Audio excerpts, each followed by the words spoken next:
नमस्कार दोस्तों, मैं उत्तम चौधरी।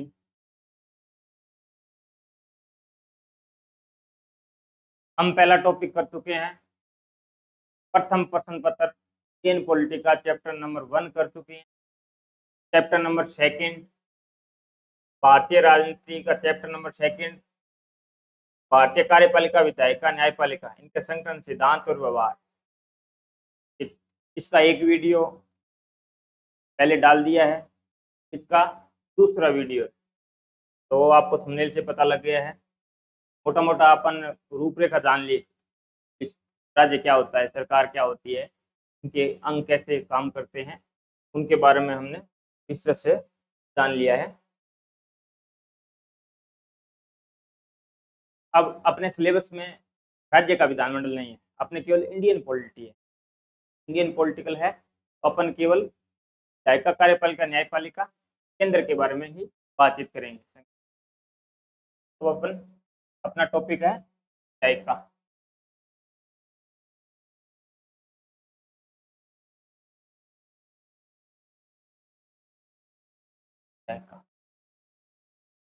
विधायिका, इसके लिए अपने अलग से संसद टॉपिक है, उसमें अपन पूरी जानकारी संसद के बारे में बताएंगे, लोकसभा अध्यक्ष वगैरह उनके बारे में। तो हमने विधायिका के बारे में जान लिया। विधायिका या व्यवस्थापिका, विधायिका या व्यवस्थापिका, विधायिका या व्यवस्थापिका के 3 अंग होते हैं, ये भी हमने देख लिया। ये 3 अंग होते हैं। राष्ट्रपति,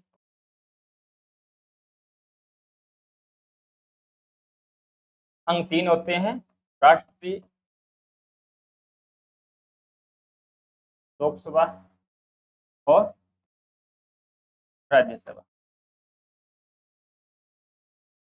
कोई भी प्रस्ताव आता है, किसी भी सदन में प्रस्ताव लाया जा सकता है, तो पहले एक सदन में आता है, उसी प्रक्रिया से दूसरे पारित होता है और उसके बाद वो राष्ट्रपति के पास चला जाता है। राष्ट्रपति के पास 111 में राष्ट्रपति फिर हस्ताक्षर कर देता है, वो अधिनियम बन जाता है, कानून बन जाता है। ये अंग पूछे तो 3 है। संसद का पूछे संसद क्या है, और नीचे ऑप्शन में आपको तीनों दे तो तीनों होते हैं। राष्ट्रपति भी होता है, लोकसभा भी होती है और राज्यसभा भी होती है। अगर सदन पूछे तो अपन को 2 ही बताने हैं, लोकसभा और राज्यसभा। ये डायरेक्ट जनता का सदन है और ये राज्यों का प्रतिनिधित्व, ये राज्यों का प्रतिनिधित्व है। तो संघात्मक व्यवस्था में द्विसदनीय व्यवस्थापिका आपको देखने को मिलेगी। ये हमने ब्रिटेन से उठाए हैं द्विसदनीय, इन चीजों का ध्यान रखना है। अब अपन विधायिका के बारे में बात करते हैं। ये हो गया विधायिका का महत्व क्या है। महत्व,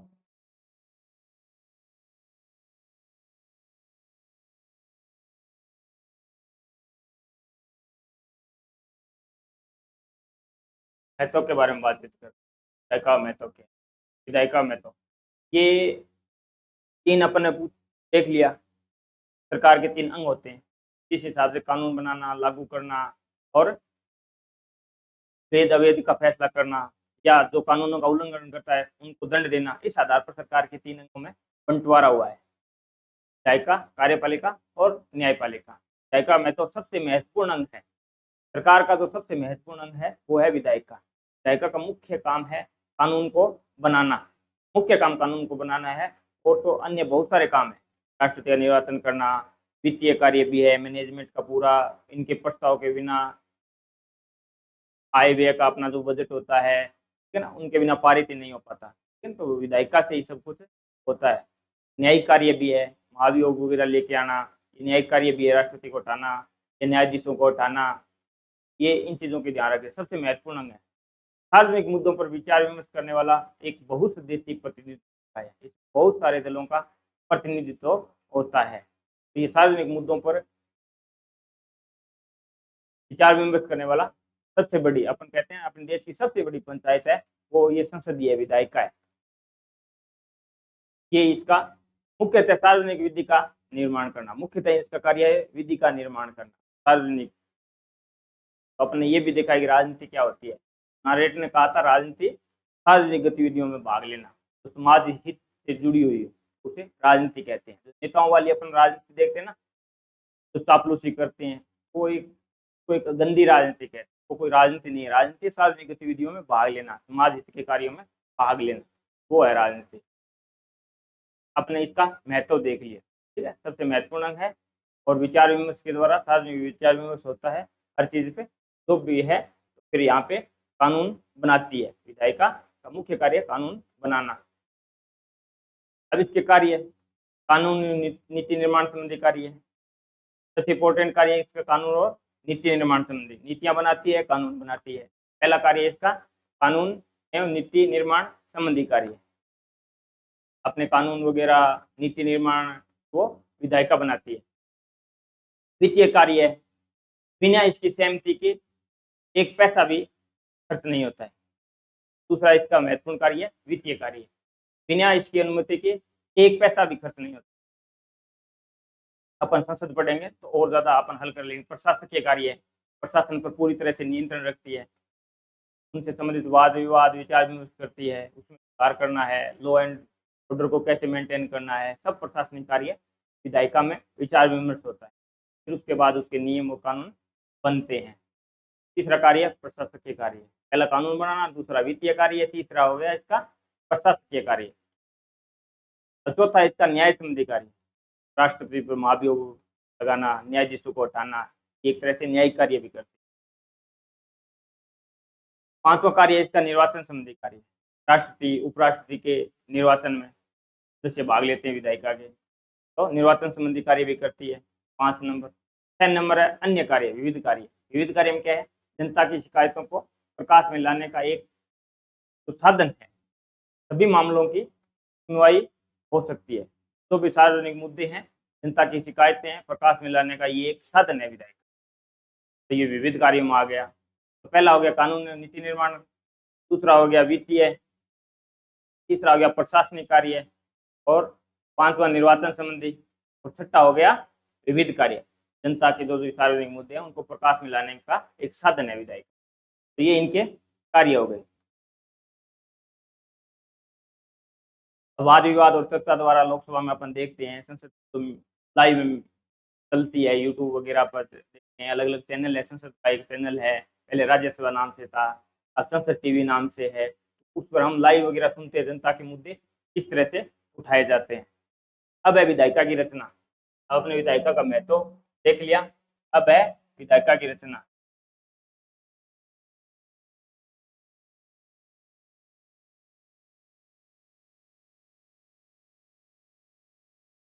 विधायिका की रचना,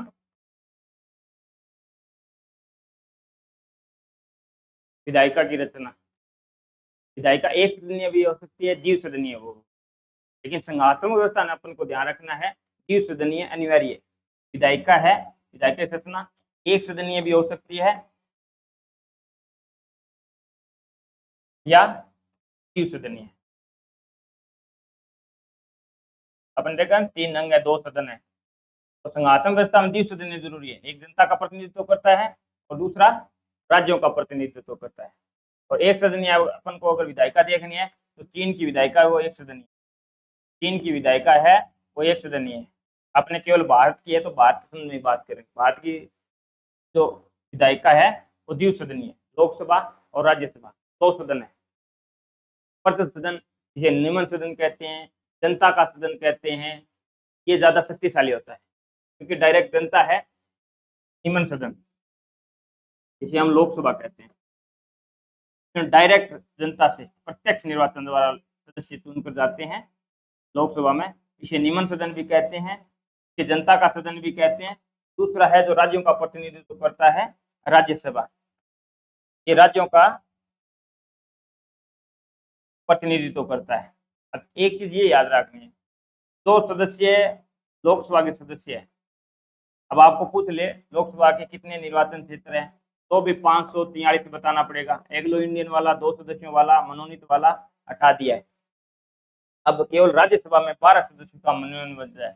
अब ये 12 सदस्यों का जो बजट है वो ये सदस्य कहीं पर भी लगा सकते हैं। अपना बजट राज्यसभा के सदस्य तो मनोनीत सदस्य 12 सदस्य कला, साहित्य, विज्ञान, समाज सेवा, वो अपना बजट कहीं भी लगाते हैं। और ये 543 सदस्य, निर्वाचन क्षेत्र पूछ ले या एमपी पूछ ले, एक ही है 543। ये सदस्य केवल अपने लोकसभा क्षेत्र में ही अपना पैसा खर्च कर सकते हैं। ये चीजें अपन को थोड़ा ध्यान रखना है। और राज्यसभा के जो अन्य सदस्य 233 सदस्य बन गए, 233 सदस्य, टोटल 245 हो गए, 12 ये 233 सदस्य, ये केवल राज्य में कहीं भी पैसा खर्च कर सकते हैं, ये ध्यान रखना है। ये केवल अपने क्षेत्र में, ये केवल राज्य में कहीं भी खर्च कर सकते हैं जिस राज्य का प्रतिनिधित्व करते हैं। जैसे राजस्थान से 10 सदस्य जाते हैं राज्यसभा में, ये 12 मनोनीत सदस्य है, ये पूरे भारत में अपना बजट जो इनको मिलता है वो अब भारत के अंदर कहीं भी खर्च कर सकते हैं। ये इनका रेशो होता है। द्वितीय सदन को उच्च सदन भी कहते हैं और राज्यों का सदन भी कहते हैं। ये अपन को बड़ा बड़ा ध्यान रखना है।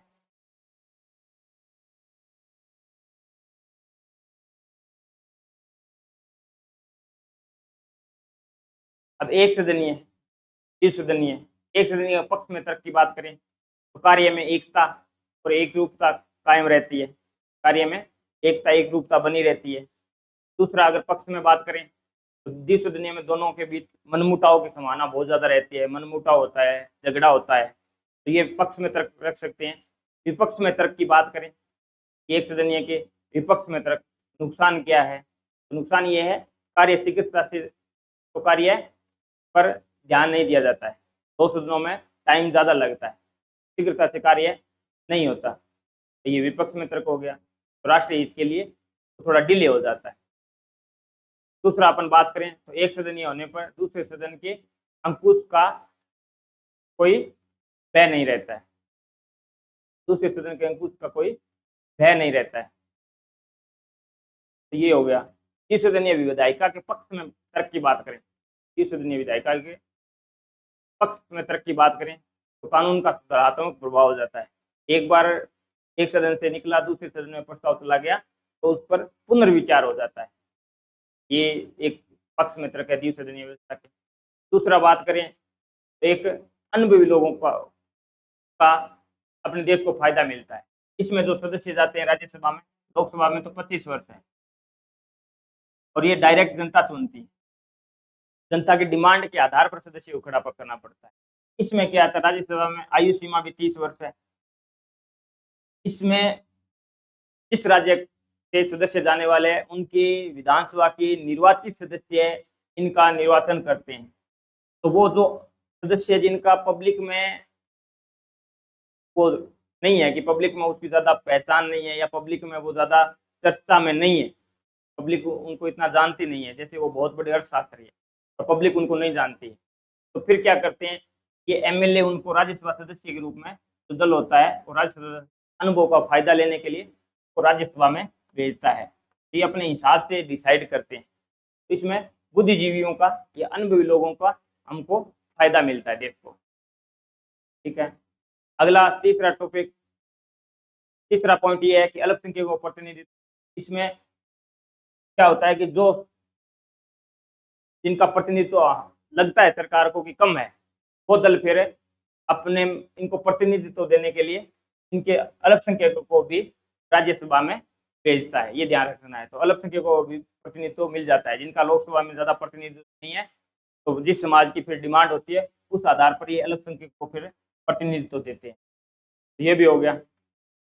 चौथा पॉइंट है, निम्न सदन की निरंकुशता पर रोक लग जाती है। एक तरफा उसका नहीं चलता। वो अपन संविधान संशोधन वगैरह उन पर बात करेंगे, कितने तरह के विधेयक लाए जाते हैं तब अपन बात करेंगे। ज्यादा लोकसभा पावरफुल है, लेकिन जैसे संविधान संशोधन विधेयक है तो उस पर दोनों ही पावरफुल है। एक में अगर पारित नहीं हुआ तो वो विधेयक निरस्त होता है। इन चीजों की अपन को ध्यान रखनी है। वो आगे अपन पूरी बात करेंगे संसद के बारे में, तब करेंगे। संसद व्यवस्था के लिए जरूरी है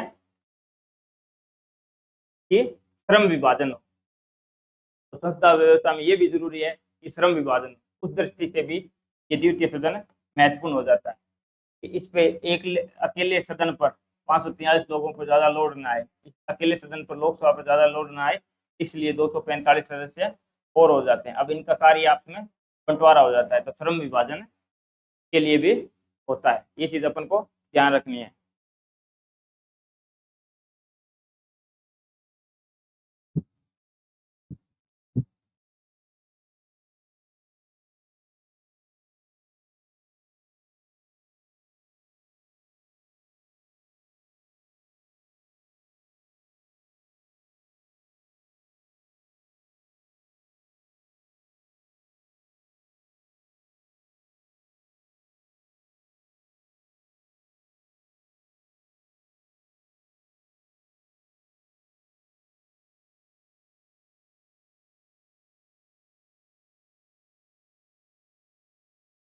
अब अपन बात करते हैं कार्यपालिका। इतना ज्यादा विस्तृत है नहीं कार्यपालिका। अब अपन ने विस्तृत चर्चा की तब जान लिया था कार्यपालिका क्या है। इसका काम है कानून को लागू करना या क्रियान्वयन करना। कहीं आपको ये शब्द मिलेगा, कहीं ये शब्द मिलेगा। क्रियान्वयन करना, कानून को लागू करना या क्रियान्वयन करना। कार्यपालिका दूसरा, सरकार का तो दूसरा महत्वपूर्ण अंग है, वो है कार्यपालिका। कानूनों को लागू करना या क्रियान्वयन करने का काम है कार्यपालिका करती है।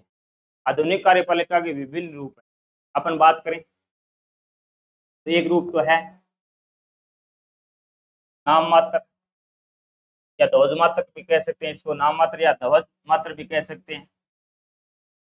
वह वास्तविक, पहला रूप है नाम मात्र व वास्तविक।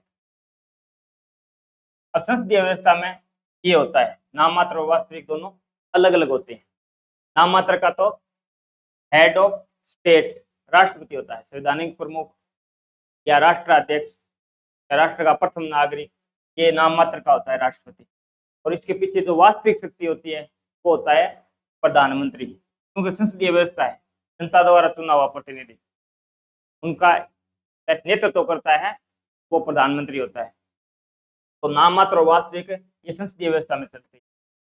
संसदीय व्यवस्था में नाम मात्र और अलग अलग दोनों दोहरी कार्यपालिका होती है। अपन कह सकते हैं दोहरी कार्यपालिका होती है। और एकल कार्यपालिका होती है वास्तविक, वो अध्यक्षात्मक व्यवस्था में होती है। वो होती है अध्यक्षात्मक व्यवस्था। अध्यक्षात्मक व्यवस्था में, अध्यक्षात्मक व्यवस्था में नाम मात्र और वास्तविक एक ही व्यक्ति होता है। इसमें दोनों अलग अलग होता है। हेड ऑफ स्टेट राष्ट्रपति होता है और हेड ऑफ गवर्नमेंट है वो प्रधानमंत्री होता है। वास्तविक प्रमुख है सरकार का वो प्रधानमंत्री होता है, और देश का प्रमुख, राज्य का प्रमुख होता है वो राष्ट्रपति होता है। लेकिन अध्यक्षात्मक व्यवस्था में एक ही व्यक्ति, दोनों शक्तियां एक ही व्यक्ति में होती है। तो डायरेक्ट जनता द्वारा प्रत्यक्ष या अप्रत्यक्ष रूप से चुना जाता है। तो अमेरिका में देखें तो प्रत्यक्ष रूप से चुना जाता है, ये ज्यादातर प्रत्यक्ष रूप से चुना जाता है जनता द्वारा। सारी शक्तियां ये स्थायी कार्यपालिका होती है। नाम मात्र और वास्तविक कार्यपालिका। दूसरा जो चल रहा है अपने एकल और बहुल कार्यपालिका।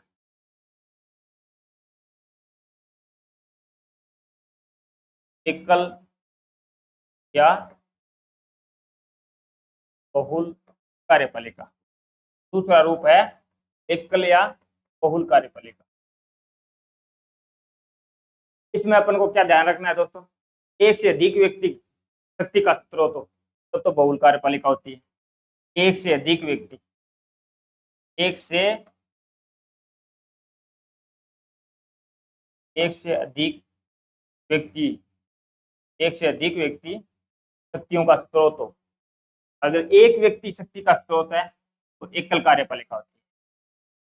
अमेरिका में अध्यक्षात्मक व्यवस्था में एकल कार्यपालिका होती है, और संसदीय व्यवस्था में बहुल कार्यपालिका होती है। दोहरी कार्यपालिका कह सकते हैं इसको, बहुल कार्यपालिका होती है। तो इसमें एक से अधिक व्यक्तियों में शक्तियों का स्रोत होता है, और इसमें एक ही व्यक्ति में सारी शक्तियां होती है, तो एकल कार्यपालिका होती है। एक से अधिक व्यक्ति में शक्ति का स्रोत हो, तो जैसे अपन बहुल कार्यपालिका अगर बेस्ट उदाहरण लें तो वो स्विस है, स्विट्जरलैंड, स्विट्जरलैंड।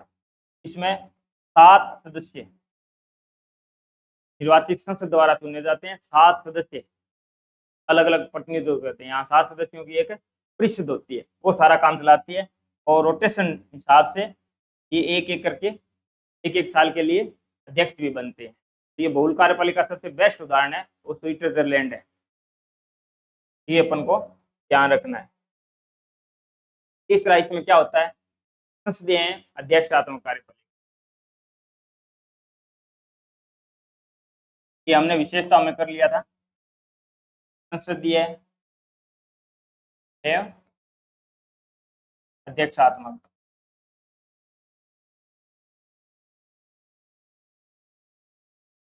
अध्यक्षात्मक कार्यपालिका, हमने सरकार की बात की। सरकार के 3 अंग होते हैं, न्यायिका या व्यवस्थापिका कह दो, कार्यपालिका और न्यायपालिका। अब जो संसदीय व्यवस्था है हमने उठाई है, ब्रिटेन से उठाई है। संसदीय व्यवस्था में कार्यपालिका और विधायिका, कार्यपालिका विधायिका के प्रति सामूहिक उत्तरदायित्व के आधार पर कार्य करती है। दोनों के बीच शक्ति संलयन पाया जाता है, शक्ति संलयन पाया जाता है, शक्ति संलयन पाया जाता है। शक्ति संलयन का मतलब है पावर फ्यूजन पाया जाता है। क्या पाया जाता है? पावर फ्यूजन पाया जाता है, पावर फ्यूजन, शक्तियों का संलयन पाया जाता है। कार्यपालिका के सदस्य है से पहले, कार्यपालिका सदस्य बनने से पहले जो भी मंत्री है उसको विधायिका का सदस्य बनना पड़ेगा। अगर विधायिका का सदस्य नहीं है तो 6 माह से ज्यादा वो उसका सदस्य नहीं रह सकता। या तो वो किसी उपचुनाव से सदस्य बन के आए तब मंत्री रहेगा, नहीं तो वो उसको उस पद से इस्तीफा देना पड़ेगा। ये तो ये कार्यपालिका है वो विधायिका के अंदर से निकलती है, के अंदर से निकलती है, इसके अंदर से निकलती है कार्यपालिका। और अध्यक्षात्मक व्यवस्था में इसी के आधार पर होता है। ये बंटवारा है वो हॉरिजेंटल होता है, बंटवारे को कहते हैं हम हॉरिजेंटल, हॉरिजेंटल। हॉरिजेंटल का मतलब है हिंदी में हम कहते हैं क्षैतिज। एनसीईआरटी करेंगे कक्षा 10 में ये दिया हुआ है, क्षैतिज बंटवारा, क्षैतिज बंटवारा। अब संघात्मक और एकात्मक व्यवस्था में जो बंटवारा होता है ना वो दोस्तों वर्टिकल होता है, वर्टिकल। ये कहते हैं ऊर्ध्वाधर, ऊर्ध्वाधर बंटवारा। ये खड़ा हुआ बंटवारा होता है, खड़ा हुआ। ये संघ सरकार है, ये राज्य सरकार है, ये स्थानीय सरकार है, इस तरह ये वर्टिकल बंटवारा होता है। ये जो बंटवारा होता है ये एच को याद रख लो, ये बीच का डंडा याद रख लो, ये होता है लेटा हुआ बंटवारा, इस तरह से, ठीक है ना। ये क्या होता है? सरकारों के बीच में, सरकारों की तुलना होती है इसमें, केंद्र सरकार, राज्य सरकार, स्थानीय सरकार। इसमें क्या होता है? सरकार के अंगों के बीच होता है। ये सरकार के अंग हमें दिखाई दे रहे हैं, ये ओरिजेंटल बंटवारा होता है, सरकार के अंगों के बीच में होता है, सीधी बंटवारा है। ये चीज अपन को ध्यान रखनी है। अध्यक्षात्मक व्यवस्था में इनका कोई संबंध नहीं होता है, कि पृथक्करण पर सिद्धांत पर काम करती है। शक्ति पृथक्करण, शक्ति पृथक्करण, शक्ति पृथक्करण। शक्ति पृथक्करण का मतलब है separation of power, separation of power, separation of power, separation of power सिद्धांत पर काम करती है शक्ति पृथक्करण। ये अध्यक्षात्मक व्यवस्था में कार्यपालिका का सदस्य कभी भी विधायिका का सदस्य नहीं होगा। इसमें क्या होता है? इनका कार्यकाल भी स्थायी होता है। अब हमारे तो क्या है, संसदीय व्यवस्था में क्या होता है? कार्यपालिका इसके प्रति उत्तरदायी होती है, ऐसे जनता के सदन के प्रति, लोकसभा के प्रति उत्तरदायी होती है। अगर वो सही तरीके से नहीं चल रही है तो इसमें अविश्वास प्रस्ताव लेके इसको हटाया जा सकता है, लेकिन अध्यक्ष व्यवस्था में ऐसा नहीं होता। इसका कार्यकाल जैसे अमेरिका में है तो इसका कार्यकाल फिक्स है, कार्यपालिका का 4 साल, राष्ट्रपति कार्यकाल 4 साल फिक्स है। इसका सदस्यों का अलग अलग है, जैसे सीनेट का है तो 6 वर्ष फिक्स है। अगर निम्न सदन की बात करें तो 2 वर्ष फिक्स है, निम्न सदन की बात करें तो 2 वर्ष फिक्स कार्यकाल होता है। अध्यक्षात्मक व्यवस्था में विधायिका और इसका कार्यकाल है, कार्यपालिका कार्यकाल, स्थायी कार्यपालिका होती है, इसका कार्यकाल है वो फिक्स होता है। तो दोनों के बीच में कोई जुड़ाव नहीं होता है। शक्ति पृथक्करण सिद्धांत पर काम करती है। जो भी मंत्री वगैरह कार्यपालिका में जो भी मंत्री वगैरह बनाए जाते हैं, हम मंत्री कहते हैं, वहाँ सचिव कहते हैं, वो राष्ट्रपति अपने हिसाब से बनाता है, जिसमें जितनी योग्यता होती है उस हिसाब से। शिक्षा की योग्यता शिक्षा विभाग दे देता है, शिक्षा सचिव, विदेश सचिव, इस तरह से वहाँ बनते हैं। तो ये आपको क्लियर हो गया संसदीय व्यवस्था अध्यक्ष व्यवस्था में क्या अंतर है। ये सरकार के अंगों वाला आप ध्यान रखना, ये तो ओरिजेंटल होता है, और जो सरकारों के बीच में अंतर होता है संघात्मक व्यवस्था एकात्मक में, ये होता है वर्टिकल। ये अपन को ध्यान में रखना है। वंशानुगत और निर्वाचित कार्यपालिका होती है, ये संसदीय व्यवस्था में होती है, वंशानुगत या निर्वाचित कार्यपालिका। जैसे वंशानुगत है ब्रिटेन में तो वो राजतंत्र कहते हैं उसको, वो जो निर्वाचित है वो कहीं प्रत्यक्ष रूप से होती है, कहीं अप्रत्यक्ष रूप से होती है। तो वो निर्वाचित होता है राष्ट्राध्यक्ष, तो उसको गणतंत्र कहते हैं।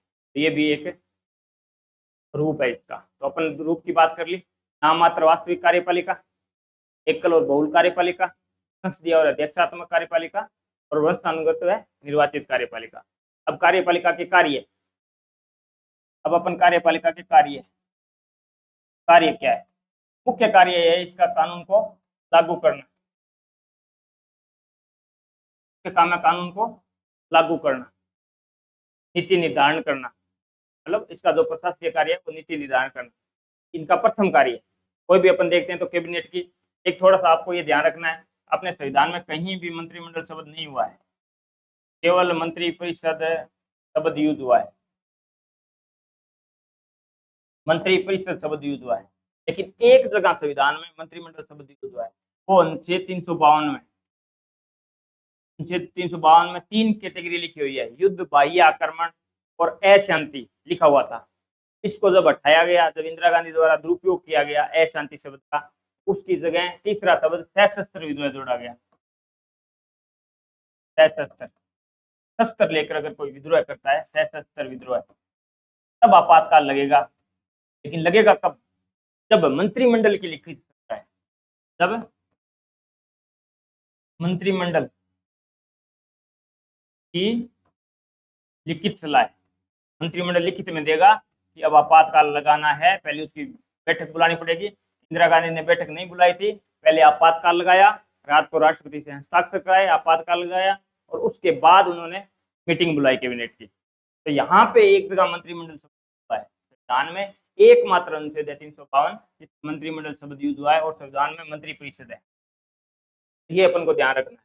अब मंत्रिमंडल में आता है प्रधानमंत्री, ये कई बार पूछ लेता है, प्रधानमंत्री प्लस कैबिनेट मंत्री। मंत्रिमंडल में केवल प्रधानमंत्री प्लस कैबिनेट मंत्री। अगर राज्यों की बात करें तो यहाँ सीएम हो जाएगा, सीएम प्लस कैबिनेट मंत्री। ये ध्यान रखना है, मंत्रिमंडल में आता है प्रधानमंत्री प्लस केवल कैबिनेट मंत्री, और इसमें राज्य की बात करें तो सीएम प्लस केवल कैबिनेट मंत्री, ये होता है मंत्रिमंडल। तो मंत्रिपरिषद में सारे मंत्री आते हैं, ठीक है ना। प्रधानमंत्री एक भाग होता है इसका, मंत्रियों में जो प्रधान वो प्रधानमंत्री, ये अपन को ध्यान रखना है। पहला कार्य नीति निर्धारण करना, शासकीय कार्य इसका प्रथम कार्य। कैबिनेट की मीटिंग बुलाई जाती है, हर 7 दिन में एक बार कैबिनेट की मीटिंग होती है। प्रतिरक्षा संबंधी कार्य, सैनिक कार्य, प्रतिरक्षा संबंधी जो भी कार्य तो कैबिनेट फैसला लेती है कि किस तरह की अपन को रणनीति अपनानी है, ये चीज गोपनीय होती है। तो प्रतिरक्षा संबंधी भी कार्य है इसका। इसके अलावा विधायी कार्य भी है, विधायिका के साथ मिलकर कार्य करती है, अप्रत्यक्ष रूप से। प्रत्यक्ष रूप से तो क्या है, वो काम कानून बनाना विधायिका का है, लेकिन पूरा रोल इसका होता है। जैसे हम धन विधेयक लेके आते हैं, धन विधेयक लेके आते हैं तो धन विधेयक केवल मंत्री ला सकता है, केवल मंत्री लेके आता है धन विधेयक। कार्यपालिका रोल हो गया। इसमें क्या होता है, 2 तरह के विधेयक लाते हैं, एक तो गैर सरकारी सदस्य, एक सरकारी सदस्य। सरकारी सदस्य तो धन विधेयक है वो केवल सरकारी सदस्य लेके आ सकता है। सरकारी सदस्य का मतलब मंत्री द्वारा जो भी कोई विधेयक लेके आया जाता है उसके सरकारी विधेयक कहते हैं। तो क्या कहते हैं? सरकारी विधेयक। और जो गैर मंत्री मतलब जो अन्य सदस्य द्वारा जो विधेयक लेके आया जाता है उसे गैर सरकारी विधेयक कहते हैं, गैर सरकारी विधेयक कहते हैं। ये चीज ध्यान रखनी है।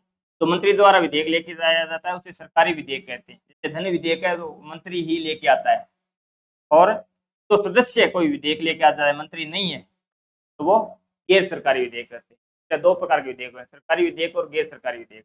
तो मंत्री लेके आता है वो सरकारी विधेयक, और जो अन्य सदस्य लेके आता है वो गैर सरकारी विधेयक होता है। ये अपन को ध्यान रखना है। न्यायिक कार्य भी होता है, न्यायाधीशों की नियुक्ति। न्यायाधीशों की नियुक्ति कौन करता है? राष्ट्रपति। न्यायाधीशों की नियुक्ति कौन करता है?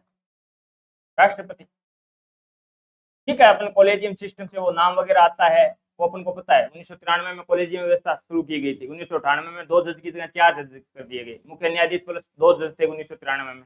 कॉलेजियम व्यवस्था 1993 से लागू है, 1998 में संशोधन करके संख्या बढ़ा दी गई।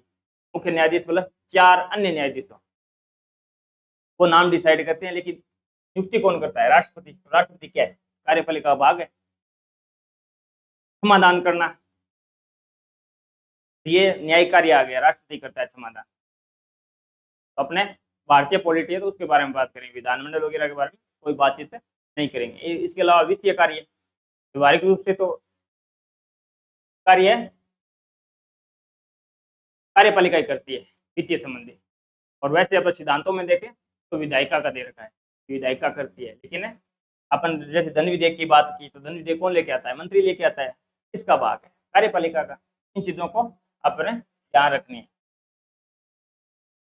अब आगे अपन बात करते हैं न्यायपालिका के बारे में। तीसरा अंग है इसकी न्यायपालिका।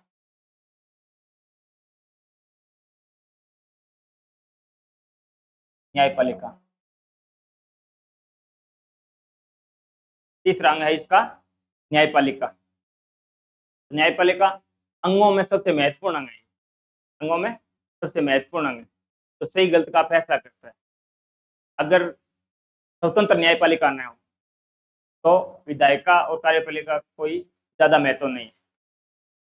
विधायिका कार्यपालिका बनाने का कोई ज्यादा महत्व नहीं है अगर स्वतंत्र न्यायपालिका नहीं है, तो ये अपने आप में एक महत्वपूर्ण अंग है। अब इसके कार्य, ये ज्यादा लंबा चौड़ा नहीं है। इसके कार्य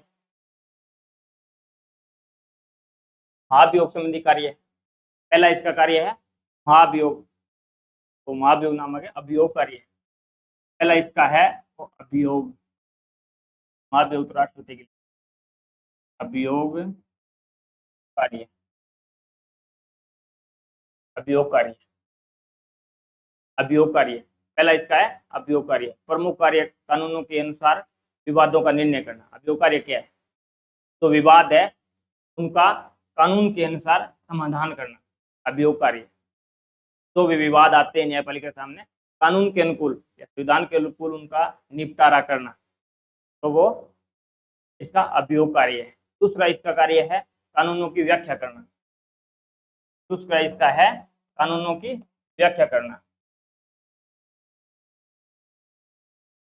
कानूनों की व्याख्या करना,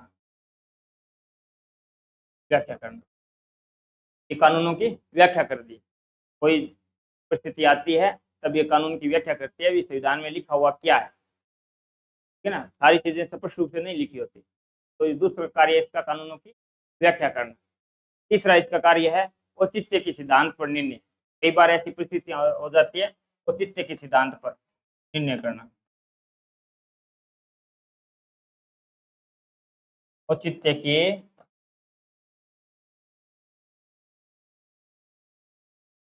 सिद्धांत पर निर्णय करना। कई बार ऐसी परिस्थितियां आ जाती है, तब ऐसी परिस्थितियां जिसके लिए कोई लिखित में कोई कानून लागू न हो, तब ये इन्हें इसकी व्याख्या करती है और वो एक परंपरा बन जाती है। उसे कहते हैं न्यायाधीश का कानून। वो न्यायाधीशों द्वारा लिया गया। जैसे मूल ढांचा है तो मूल ढांचे की अपने कहीं संविधान में नहीं लिखी है कि मूल ढांचा कौन सा है, लेकिन जैसे जैसे वाद आए, रिट लगी, वाद आए, उस वाद के माध्यम से हमें पता लगा ये मूल ढांचा है, ये मूल ढांचा है, ये मूल ढांचा। तो तीसरा काम है इनका कार्य है औचित्य के सिद्धांत पर निर्णय करना। चौथा कार्य इन अधिकारों तथा स्वतंत्रता की रक्षा करना। चौथा कार्य है अधिकारों व स्वतंत्रता की रक्षा करना। चौथा कार्य इसका अपने जो मूल अधिकार है या मूल अधिकारों के अलावा अन्य अपने अधिकार है, अधिकारों व स्वतंत्रता की रक्षा करना। स्वतंत्रता की रक्षा करना चौथा कार्य। पांचवा कार्य है इसका संविधान का संरक्षण, संविधान का संरक्षण करना। पांचवा कार्य है इसका संविधान का संरक्षण करना। पांचवा कार्य इसका संविधान का संरक्षण करना, संविधान का संरक्षण करना। ये इसका कार्य, ये न्यायपालिका का कार्य, संविधान का संरक्षण। जब जब भी जरूरत पड़ती है तो संविधान का संरक्षण न्यायपालिका करती है। परामर्श करना, ये हम राष्ट्रपति पढ़ेंगे तो पूरा अच्छे से पढ़ेंगे। परामर्श करना, अनुच्छेद 143 के तहत राष्ट्रपति परामर्श मांग सकता है, न्यायपालिका अपना परामर्श देती है, लेकिन ये जरूरी नहीं कि राष्ट्रपति उसको मानने के लिए बाध्य हो। तो ये अपन राष्ट्रपति वाले में कर लेंगे। इसके अलावा प्रशासकीय कार्य भी है। पूरा एकीकृत न्यायपालिका तो ऊपर से नीचे तक ये पर्यवेक्षण निरीक्षण भी करती है, तो ये भी कार्य हो गया प्रशासकीय कार्य, और एक न्यायालय वो अभिलेख न्यायालय के रूप में भी काम करते हैं। अभिलेख न्यायालय के रूप में भी काम करते हैं। प्रशासकीय कार्य हो गया 7 नंबर। प्रशासकीय प्रशासकीय प्रशासकीय कार्य, और अंतिम इसका कार्य है प्रशासकीय कार्य, और अंतिम इसका ये न्यायालय अभिलेख न्यायालय के रूप में। अभिलेख का मतलब है इसका कोई भी निर्णय हो वो सब जगह मान्य होता है। अभिलेख न्यायालय के रूप में भी न्यायालय काम करता है।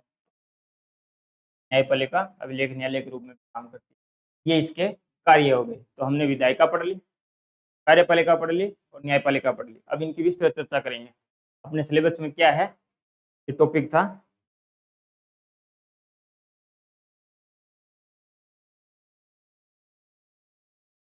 विधान की विशेषताएं, पहला चैप्टर कर लिया। दूसरा भारतीय कार्यपालिका, विधायिका और न्यायपालिका थी, तो हमने मोटे मोटे उस पर चर्चा कर ली।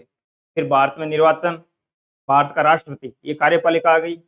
मंत्रिमंडल, प्रधानमंत्री, उनकी ये भी कार्यपालिका आ गई। संसद, लोकसभा अध्यक्ष और उसके कार्य, संसद में केवल इतना ही दे रखा है, लोकसभा अध्यक्ष और उसके कार्य, तो इस पर ये विधायिका आ गई। संसद है, ये विधायिका आ गई। सुप्रीम कोर्ट, सर्वोच्च न्यायालय, संगठन और शक्तियां, ये न्यायपालिका आ गई। इसके बाद में अपना एक चैप्टर बचेगा राष्ट्रीय स्तर के प्रमुख आयोग और बोर्ड। इतना ही अपने सिलेबस में है। तो आज का चैप्टर यही खत्म होता है। तब हम संसद वगैरह कर लेंगे ना, संसद वगैरह, ये पूरा संसद वगैरह, न्यायपालिका ये कर लेंगे। तब लास्ट में एक लाइव अपन सारे क्वेश्चन, आए हुए क्वेश्चन, संभावित क्वेश्चन, वो अलग अलग 2-3 वीडियो लेके आएंगे, क्योंकि एक साथ कंबाइंड करेंगे इनका। तो आप बने रहें और देखते रहें, शेयर भी करें, लाइक भी करें, सब्सक्राइब भी करें, तो जिससे हम आपको मोटिवेट करते हैं, आपसे हम मोटिवेट होते हैं। जय हिंद, जय भारत दोस्तों।